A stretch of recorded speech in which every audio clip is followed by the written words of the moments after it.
for data and AI with HTML and CSS, backend things, and you can just, that is also a really big industry. Hi everyone, it's Srija and I'm a high school student learning how to code, and I hope in the process you start too.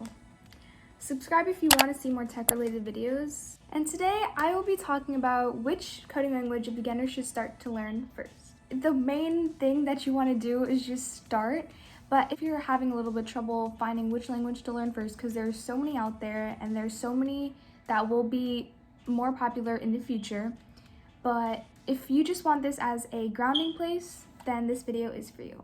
So the number one thing that you first want to ask yourself is, what do you want to create? Because different coding languages do different things. There are many different projects that you can do with code, but when I was first just starting out, and even now as an intermediate/beginner, I wouldn't intimidate myself. Like, start with the simple projects, start with the basics.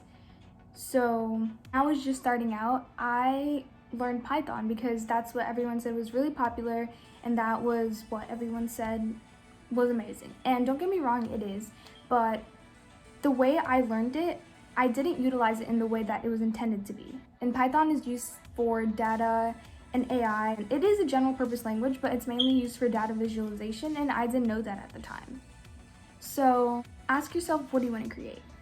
For example, if you're interested in developing apps like on your cell phone, I would recommend starting with Swift because it utilizes iOS and Linux, never know how to pronounce it, Linux applications, and it's perfect general purpose language if you want to learn how to make web apps. So if you're looking for any places to have free courses online for learning Swift, I would first recommend starting with the Code Academy one, since that is a free course and it covers like all the fundamental basics like variables, conditions, loops, arrays, and much more. And you can even go to Free Code Camp, which is another platform for free tutorials and more courses to practice the basics and even build more advanced projects using APIs. And if you want another free course, I recommend one by Coursera, and that is structured as a more formal class with quizzes, tests, and lectures. So if that is how you learn best, then I definitely recommend that. Only go on Udemy if you want to pay for a course, and I cannot attest to how good of a course that is because I have personally not taken that course, but a lot of people have recommended it. So if that sounds like you and you want to pay for a course to learn Swift, very advanced topics in Swift, and the basics, I suggest give it a shot.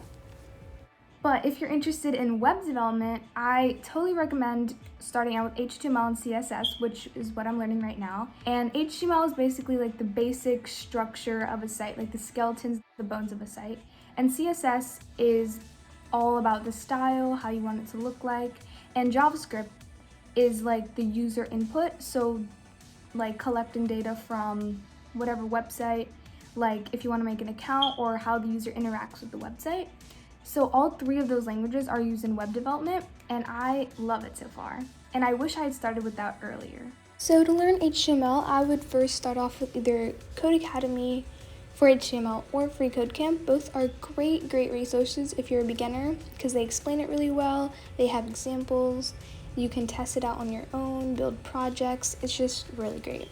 And then both platforms offer a CSS basics course after that, which I also recommend taking. So you would want to learn CSS after HTML because HTML, like I said before, is like the structure bones of a website, and CSS is like the style, and the two go hand in hand together, and they are the basics of web development. If you want to dive deeper into CSS, I suggest going to Free Code Camp and taking the responsive web design courses that help you become a little bit more proficient in CSS and a little bit more professional. And after HTML and CSS, definitely work on JavaScript, which is basically like the brains of web development because it takes like user input and makes the web page more responsive. And I've said this like a million times, but like if you're interested in data visualization or projects that utilize big amounts of data, I would definitely suggest Python. And I realize it's just not the language that I would have started with because I'm not really like that kind of person. But if that's you, you should definitely start with Python. And it is perfect because it is in demand and it'll probably stay along well. And to learn Python, like all other languages, I recommend starting with the Codecademy course, and this is what I started with, and I personally recommend that you start with. It covers all the basics that you could possibly ask for, like theory, the basics of programming languages, and it even provides little mini projects with the free version. And speaking of, if you don't want to pay for the Python course, you have to take Python 2 instead of Python 3, but they are really, really, really similar. Like, they have different, very minute differences in syntax, but they are really, really similar in concept, so there's nothing to worry about. And then after becoming a little bit more proficient in Python and becoming more comfortable with it, after completing a few projects, I suggest taking the data analysis course on Free Code Camp, because it dives a little bit deeper in how you can use Python for data visualization, and that's typically how it's used in real life. if that doesn't help, or as an addition to that question, ask yourself what naturally comes easy to you. If you are so into design or super artistic, you would probably enjoy web development and CSS, HTML, JavaScript, all of those languages, because it's more of like the stylized websites and you can design like art on a website. But if you love more back-end things and like doing projects that involve really huge amounts of data, like if you're doing a watering plant system, that would require data, and usually any programming language has data, but Python, you should definitely start with that because it is the one that is rapidly evolving and is the one that is used in AI and machine learning, so I would definitely start with that. This is a language I'm not completely familiar with, but if you love video game design, I would suggest learning C++. A lot of my friends are learning C++. That is also a really big industry that you could possibly learn more about, and I think it's a really cool way to dive into the tech world. And it completely doesn't matter what language you start with first because they revolve around the same concepts, like the same key concepts, but the way they're utilized are different. Like languages like JavaScript, Python, C++, they're all very general purpose languages in that they are used almost everywhere in every field, but they are more common to do certain things. And I forgot to say this, but the next thing you want to ask yourself is, are you interested in a possible career in tech? And the reason is because many tech jobs will have requirements for what kind of languages you need to know for a certain role, which is helpful in narrowing down a language you want to start with if you want a specific role.